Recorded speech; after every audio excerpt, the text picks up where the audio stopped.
करस्मितं तत्त्वं यस्य महत्सूक्ष्मं मानं दोवेति संशयः। ज्ञातुर्ज्ञानं स्वरूपं स्यान्न गुणोनापि च क्रिया। यदि स्वस्य स्वरूपेण वैशिष्ट्यमनवस्थितिः दुर्गे भर्गसंसर्गे सर्वभूतात्मवर्तने निर्ममे निर्मले नित्ये नित्यानन्दपदे शिवा। शिवा भवानी रुद्राणी जीवात्मपरिशोधिनी अम्बाम्बिका मातङ्गी पाहि मां शिवा। दृश्यते विषयाकारा ग्रहणे स्मरणे च धीः प्रज्ञाविषयतादात्म्यम् एवं साक्षात् प्रदृश्यते। परिणामो यथा स्वप्नः सूक्ष्मस्य स्थूलरूपतः जाग्रत्प्रपञ्च एषस्य तथेश्वरमहाचितः। विकृति सर्वभूतानि प्रकृति दुर्गदेवता सतः पादस्थ योराद्या त्रिपादिनीयते परा। भूतानामात्मनसज्ञे संहृतौ च तथात्मनि प्रभेवे देवता श्रेष्ठा संकल्पनारा यथा मतिः। यस्याष्टकमिदं पुण्यं प्रातरुद्धाय मानवः पठेत् अन्यया भक्त्या सर्वान् कामानवाप्नुयात्।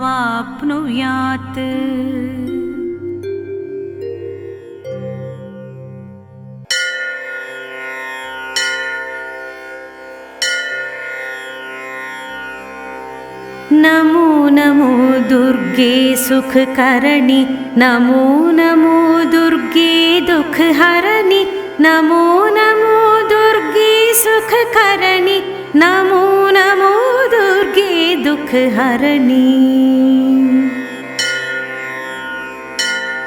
निरंकार है ज्योति तुम्हारी तिहु लोक फैली उजियारी। शशि ललाट मुख महाविशाला नेत्रलाल भ्रकुटी विकराला। रूप मात को अधिक सुहावे दर्श करत जन अति सुख पावे। तुम संसार शक्ति लकीना पालन हेतु अन्न धन दीना। अन्नपूर्णा हुई जगपाला तुम ही आदि सुंदरी बाला। प्रलय काल सब नाशनहारी तुम गौरी शिव शंकर प्यारी।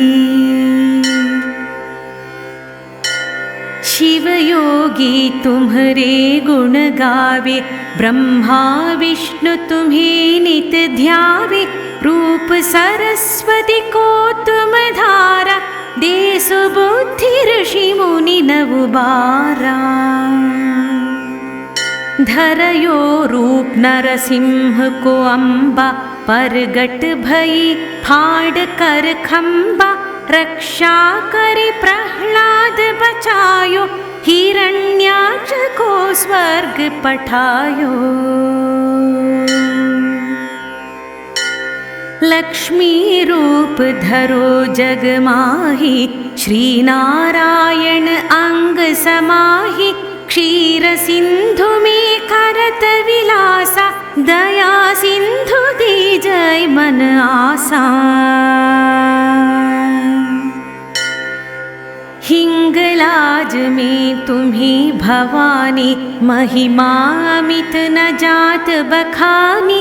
मातंगी अरुधुमावती माता भुवनेश्वरी बगला सुखदाता। श्री भैरव तारा जगतारिणी छिन्न भाल भव दुख निवारिणी। के हरिवाहन सोह भवानी लांगुर वीर चलत अगवानी। कर में खप्पर खड्ग विराजै जाको देख काल डर भाजै। सोहै अस्त्र और त्रिशूला जाते उठत शत्रु यशूला। नगर कोट में तुम्हें विराजत तिहु लोक में डंका बाजत। शुंभ निशुंभ दानव तुम मारे रक्त बीज शंखन संहारे। महिषासुर नृप अति अभिमानी जेहि अघ भार महि अकुलानी। रूप कराल कालिका धारा सेन सहित तुम तिहि संहारा। परे गाढ़ संतन पर जब जब भई सहाय मातु तुम तब तब। अमरपुरी अरुबा सब लोका तब महिमा सब रही अशोका। ज्वाला में है ज्योति तुम्हारी तुम्हें सदा पूजे नर नारी। प्रेम भक्ति से जो यश गावे दुख दरिद्र निकट नहीं आवे। ध्यावे तुम्हें जो नर मन लाई जन्म मरण ताकौ छुटि जाई। जोगी सुर मुनि कहत पुकारी योग न हो बिन शक्ति तुम्हारी। शंकर आचारज तप कीनो काम अरु क्रोध जीति सब लीनो। निशि दिन ध्यान धरो शंकर को काहु काल नहीं सुमिरो तुमको। शक्ति रूप का मर्म न पायो शक्ति गई तब मन पछितायो। शरणागत हुई कीर्ति बखानी जय जय जय जगदम्ब भवानी। भई प्रसन्न आदि जगदम्बा दई शक्ति नहीं कीन विलंबा। मोको मातु कष्ट अति घेरो तुम बिन कौन हरे दुख मेरो। आशा तृष्णा निपट सतावे रिपु मूर्ख मोहि डर पावे। शत्रुनाश की जय महारानी सुमिरौ इक जित तुम्हें भवानी। करो कृपा हे मातु दयाला रिद्धि सिद्धि दय करहु निहाला। जब लगी जीवो दया फल पावो तुम्हरो यश मैं सदा सुनाऊं। दुर्गा चालीसा जो कोई गावै सब सुख भोग परम पद पावै। देवी दास शरण निज जानी करहु कृपा जगदम्ब भवानी। इति श्री दुर्गा चालीसा संपूर्णा।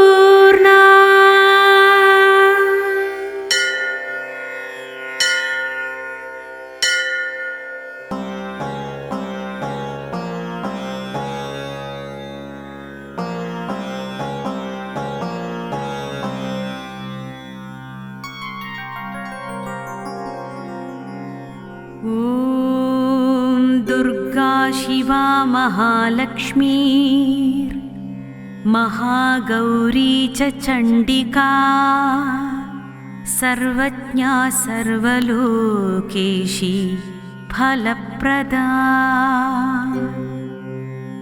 सर्वतीर्थमया पुण्या देवयानी रयोनिजा भूमिजा निर्गुणाधारा शक्तिश्चानीश्वरी तथा निर्गुणा निरहङ्कारा सर्वगर्वविमर्दिनी सर्वलोकप्रिया वाणी सर्वविद्याधिदेवता पार्वती देवमाता च वनीशा कोटिसूर्यसमप्रभा तेजोवती महामाता विन्ध्यवासिनी देवता वह्निरूपा च पतोजावर्णरूपिणी गुणाश्रया गुणामध्या गुणत्रयविवर्जिता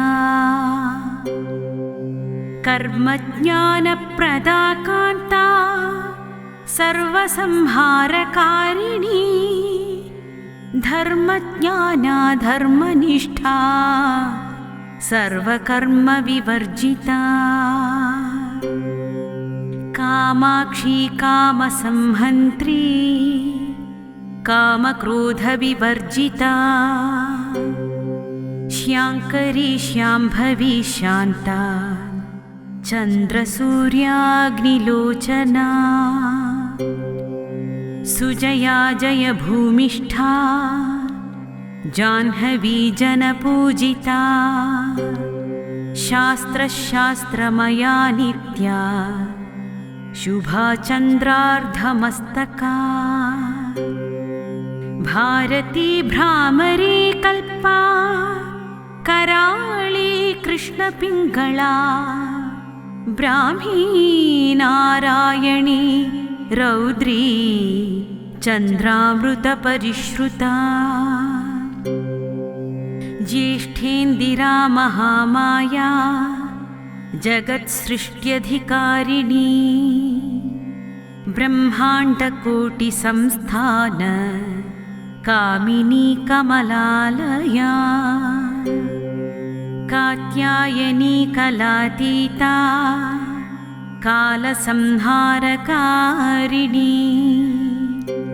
योगनिष्ठा योगिगम्या योगिध्येयं तपस्विनी ज्ञानरूपा निराकारा भक्ताभीष्टफलप्रदा भूतात्मिका भूतमाता भूतेशा भूतधारिणी स्वधानरी मध्यगता षडाधारादिवर्धिनी मोहतां शुभवा शुभ्रा सूक्ष्मा माता निरालसा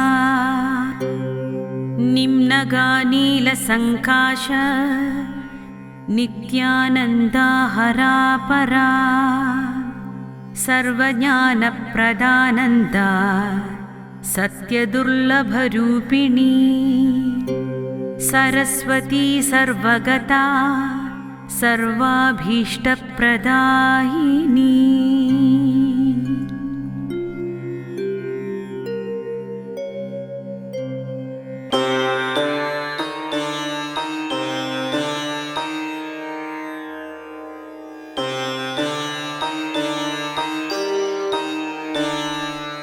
श्रीभैरव उवाच शृणु देवी जगन्माता ज्वाला दुर्गां ब्रवीम्यहं कवचं मन्त्रगर्भं च त्रैलोक्यविजयाभिधम् अप्रकाश्यं परं गुह्यं न कस्य कथितं मया विना मुना न सिद्धिः स्यात् कवचेन महेश्वरी अवक्तव्यमदातव्यं दुष्टया साधकाय च निन्दकायान्यशिष्याय न वक्तव्यं कदाचन। श्रीदेव्युवाच त्रैलोक्यनादवद मे बहुधा कथितं मया स्वयं त्वया प्रसादोऽयं कृतस्नेहेन मे प्रभो। श्रीभैरव उवाच प्रभाते चैव मध्याह्ने सायङ्कालेऽर्धरात्रके कवचं मन्त्रगर्भं च पठनीयं परात्परम्। मधुना मत्समांसादि मोदकेन समर्चयेत् देवतां परया भक्त्या पठेत् कवचमुत्तमम्। ॐ ह्रीं मे पातु मूर्धानं ज्वालद्वक्षरमातृका। ॐ ह्रीं श्रीमेवतात् फालं त्र्यक्षरी विश्वमातृका। ॐ ऐं क्लीं सौः मम व्यात्सा देवी माया भ्रुवो मम।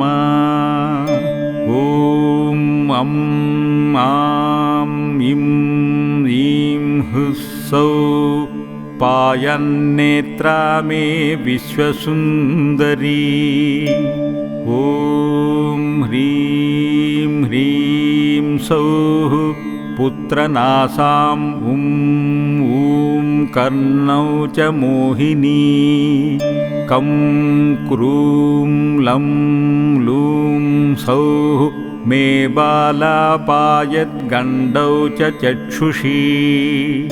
ॐ ऐं ॐ औं सदा व्यान्ने मुखं श्रीभगरूपिणी। अं ॐ ह्रीं क्लीं सौः प्रायद्गलं मे भगधारिणी। कं खं गं घं हौः स्कन्दौ मे त्रिपुरेश्वरी। डं चं छं जं सौं वक्षपायाच्च बैन्दवेश्वरी। भ्रूं ञं टं ठं सौं ऐं क्लीं हूं ममाव्यात्सा भुजान्तरम्। डं डं णं तं स्तने पायाद्भेरुण्डा मम सर्वदा। यं दं धं नं कुक्षिं पायान्मम ह्रीं श्रीं पराजया। पं फं बं श्रीं ह्रीं सौः पार्श्वं मृडानी पातु मे सदा।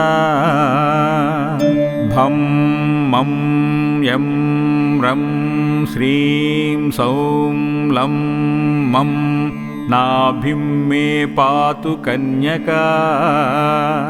शं शं सं हं सदा पातु गुह्यं मे गुह्यकेश्वरी। वृक्षः पातु सदा लिङ्गं ह्रीं श्रीं लिङ्गनिवासिनी। ऐं क्लीं सौः पातु मे म्रेढं पृष्ठं मे पातु वारुणी। ॐ श्रीं ह्रीं क्लीं हूं सौं पातु ऊरू मे पात्वमा सदा। ॐ ऐं क्लीं सौः यां वात्याली जङ्घे पायात् सदा मम। ॐ श्रीं सौः क्लीं सदा पायाज्ञानुनीकुलसुन्दरी। ॐ श्रीं ह्रीं हुं कुवली च गुल्फो ऐं श्रीं मामवतु। ॐ श्रीं ह्रीं क्लीं ऐं सौः पायात्कुण्ठी क्लीं ह्रीं श्रौं मेतलम्। ॐ प्रीं श्रीं पादौ सौः पायाद्ह्रीं श्रीं क्रीं कुत्सिता मम। ॐ ह्रीं श्रीं कुटिला ह्रीं क्रीं पादपृष्ठं च मेवतु। ॐ श्रीं ह्रीं श्रीं च मे पातु पादस्था अङ्गुली सदा। ॐ ह्रीं सौं ऐं कुः मज्जां। ॐ श्रीं कुन्ती मामवतु। रक्तं कुम्भेश्वरी ऐं क्लीं सुक्तं पायच्च कूचरी। पातु मेऽङ्गानि सर्वाणि। ॐ ह्रीं श्रीं क्लीं ऐं सौं सदा। पादादिमूर्धपर्यन्तं ह्रीं क्रीं श्रीं कारुणी सदा। मूर्धादिपादपर्यन्तं पातु क्लीं श्रीं कृतिमर्मा। ऊर्ध्वं मे पातु ब्रां ब्राहिम् अधं श्रीं शाम्भवी मम।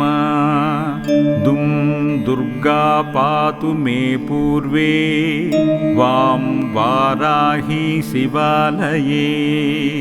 ह्रीं क्रीं हूं श्रीं च मां पातु उत्तरे कुलकामिनी। नारसिंही सौं ऐं क्लीं वायव्ये पातु मां सदा। ॐ श्रीं क्रीं ऐं च कौमारी पश्चिमे पातु मा सदा। ॐ ह्रीं श्रीं निवृतौ पातु मातङ्गी मां शुभङ्करी। ॐ श्रीं ह्रीं क्लीं सदा पातु दक्षिणे भद्रकालिका। ॐ श्रीं ऐं क्लीं सदाग्नेया मुग्रतारा तदावतु। ॐ वं दशदिशो रक्षेन्मां ह्रीं दक्षिणकालिका। सर्वकालं सदा पातु ऐं सौः त्रिपुरसुन्दरी। मारीभये च दुर्भिक्षे पीडायां योगिनी भये। ॐ ह्रीं श्रीं त्यक्षरी पातु देवी ज्वालामुखी मम। इतीदं कवचं पुण्यं त्रिषु लोकेषु दुर्लभं। त्रैलोक्यविजयं नाम मन्त्रगर्भं महेश्वरी। अस्य प्रसादादिसोऽहं भैरवाणं जगत्त्रये। सृष्टिकर्तापहर्ता च पठनादस्य पार्वती। कुङ्कुमेन लिखेद्भूर्जे असवेन स्वरेतसा। स्तम्भयेदखिलान् देवान् मोहयेदखिला प्रजा। मारयेदखिलान् शत्रून् वसयेदपि देवता। बाहौ धृत्वा चरेद्युद्धें शत्रून् जित्वां गृहं व्रजेत्। होते रणे विवादे च कारायां रोगपीडने ग्रहपीडादिकालेषु पठेत् सर्वं शमं व्रजेत् इतीदं कवचं देवी मन्त्रगर्भं सुरार्चितं यस्य कस्य न दातव्यं विनाशिष्याय पार्वती मासेनैकेन भवेत् सिद्धिर्देवानां या च दुर्लभा पठेन्मासत्रयं मर्त्यो देवी दर्शनमाप्नुयात् इति श्रीरुद्रयामलतन्त्रे श्रीभैरवदेवी संवादे श्रीदीपदुर्गा कवचस्तोत्रं सम्पूर्णम्।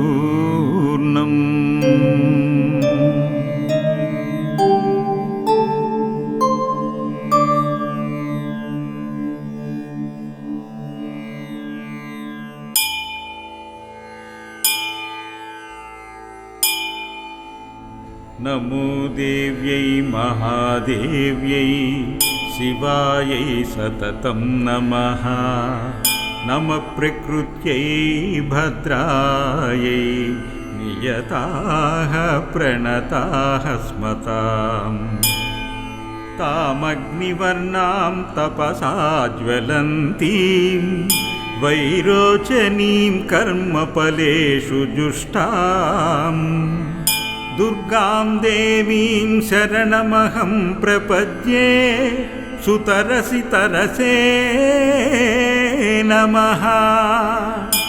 देवीमम्बामजनयन्तदेवस्तां विश्वरूपां पशवो वदन्ति सा नो मन्द्रेषु मूर्जन्दुहाना धेनुर्वागस्वानुपसुष्टुतैतु अदितिर्ह्यजनिष्ठदक्षया दुहिता तव तां देव अन्वजायन्त भद्रामृतबन्धवः अनन्तां विजयां शुद्धां शरण्यां शिवदां शुभां वियदाकारसंयुक्तां वीतिहोत्रसमन्विताम् अर्धेन्दुलसितं देव्या बीजं सर्वार्थसाधकम् एवमेकाक्षरं मन्त्रं कवयः शुद्धचेतसः ध्यायन्ति परमानन्दमयाः ज्ञानाम्बुराशयः वाङ्मया ब्रह्मभूस्तस्मात् अष्टवक्त्रसमन्वितम् सूर्यो वामश्रोत्रं बिन्दुः संयुक्ताष्टातृतीयकः नारायणेन सम्मिश्रो वाद्यश्चाधरयुक्तयः विच्छेनवार्णकोणः स्यात् महानन्दप्रदायकः एतेन सर्वसिद्धिः स्यात् एतन्मे निश्चयं ध्रुवम् हृत्पुण्डरीकमध्यस्थां प्रातः सूर्यसमप्रभां पाशाङ्कुशधरां सौम्यां वरदाभयहस्तकां त्रिनेत्रां रक्तवसनां भक्तकामदुहां भजे भजामि त्वां महादेवीं महाभयविनाशिनीं महादारिद्र्यशमनी महारूपा महोत्कटा अनन्तात्वमलक्ष्यात्वम् एक सर्वत्र वर्तते मन्त्राणां मातृका देवी शब्दानां ज्ञानरूपिणी ज्ञानानां चिन्मयातीता शून्यानां शून्यसाक्षिणी यस्याः परतरं नास्ति सैषा दुर्गा प्रकीर्तिता तां दुर्गां दुर्गमां देवीं दुराचारविनाशिनीं नमामि भवभीतोऽहं संसारानवतारिणीं महादुर्गाणि तरामि महादेव्याः प्रसादतः महादेव्याः प्रसादतः इति श्रीदुर्गातन्त्रे श्रीदुर्गाहृदयं स्तोत्रं सम्पूर्णम्।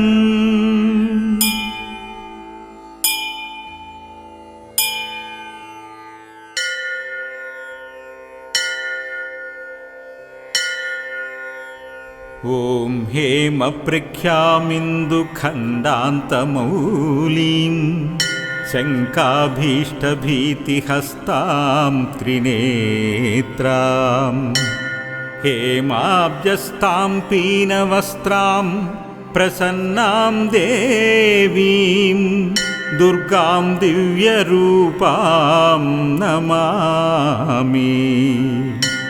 अपराधशतं कृत्वा जगदम्बेति चोच्चरेत्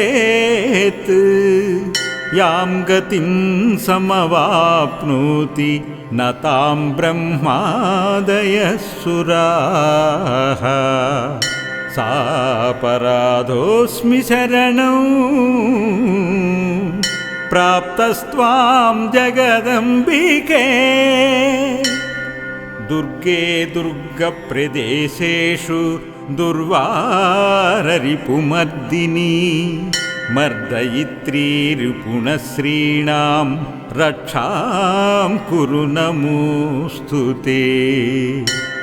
पदि देवालये दुर्गे अरण्ये पर्वते जले सर्वत्रोपगते दुर्गे दुर्गे रक्ष नमोऽस्तु ते। दुःस्वप्ने दर्शने घोरे घोरे निष्पन्नबन्धने महोत्पाते च नरके दुर्गे रक्ष नमोऽस्तु ते। व्याघ्रोरगवराहानि निर्हादिजनसङ्कटे ब्रह्मविष्णुस्तु ते दुर्गे दुर्गे रक्ष नमोऽस्तु ते। केचरा मातरः सर्वं भूचराश्चातिरोहिताः ये त्वां समाश्रितास्त्वां दुर्गे रक्ष नमोऽस्तु ते। कंसासुरपुरे घोरे कृष्णरक्षणकारिणी रक्ष रक्ष सदा दुर्गे दुर्गे रक्ष नमोऽस्तु ते। अनिरुद्धस्य रुद्धस्य दुर्गे बाणपुरे पुरा वरदे त्वं महाघोरे दुर्गे रक्ष नमोऽस्तु ते। देवद्वारे नदीतीरे राजद्वारे च सङ्कटे पर्वतारोहणे दुर्गे दुर्गे रक्ष नमोऽस्तु ते। दुर्गा पञ्जरमेतत्तु दुर्गासारसमाहितं पठनस्तारये दुर्गा नात्रा कार्या विचारणा। रुद्रबाला महादेवी क्षमा च परमेश्वरी अनन्ता विजया नित्या मातस्त्वमपराजिता मातस्त्वमपराजिता इति श्रीमार्कण्डेयपुराणे देवी माहात्म्ये रुद्रयामले देव्याः पञ्जरस्तोत्रं सम्पूर्णम्।